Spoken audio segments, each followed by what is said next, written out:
শুভেচ্ছা বক্তব্য প্রদানের জন্য মঞ্চে ডেকে নিচ্ছি আরটিভির ব্যবস্থাপনা পরিচালক জনাব Humayun Kabir. Please sir, welcome on the stage. বিসমিল্লাহির রহমানির রহিম। উপস্থিত সুধীবৃন্দ, আসসালামু আলাইকুম।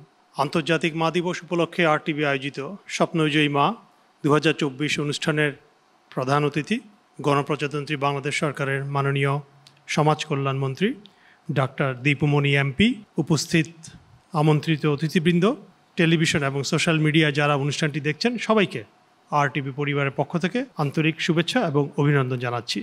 এবারের আন্তর্জাতিক মা দিবসের প্রতিপাদ্য ঠিক করা হয়েছে সেলিব্রেটিং মাদারহুড, টাইমলেস বন্ড।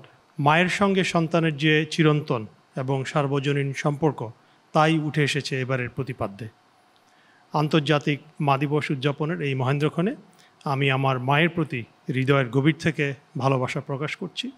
আমার বেড়ে ওঠার পেছনে সবচেয়ে বড় অবদান রেখেছেন আমার মা। এখনও যে কোনো পরিস্থিতিতে আমার নির্ভরযোগ্য আশ্রয়স্থল আমার মা।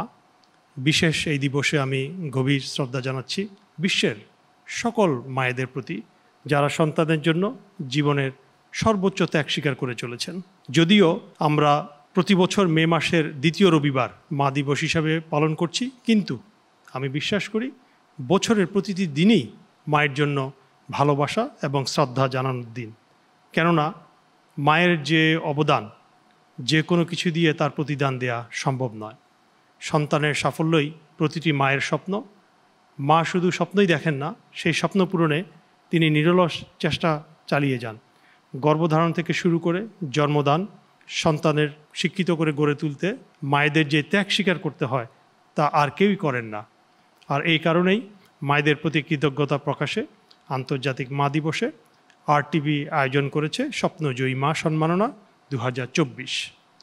আজ আমরা এমন 5 জন মায়ের হাতে সম্মাননা পদক তুলে দেব, যারা তাদের নিজ গুণে সন্তানদের সাফল্যের দ্বার প্রান্তে পৌঁছে দিয়ে স্বপ্ন জয় করেছেন। পদকপ্রাপ্ত এই স্বপ্নজয়ী মহিষী মায়েদের প্রতি বিনম্র শ্রদ্ধা জানাচ্ছি। আপনাদের হাতে পদক তুলে দিতে পেরে আমরা গর্বিত।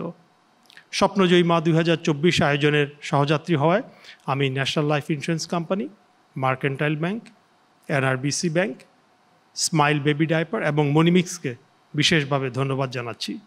আশা করছি ভবিষ্যতেও এমন উদ্যোগের সঙ্গে নিশ্চয়ই আপনাদেরকে আমরা পাশে পাব। পরিশেষে সবাইকে আজকের এই বর্ণিল আয়োজন উপভোগ করার আমন্ত্রণ জানিয়ে আমি আমার বক্তব্য শেষ করছি। আপনারা সবাই ভালো থাকুন, সুস্থ থাকুন, আরটিভির সঙ্গেই থাকুন। ধন্যবাদ সবাইকে। আসসালামু আলাইকুম।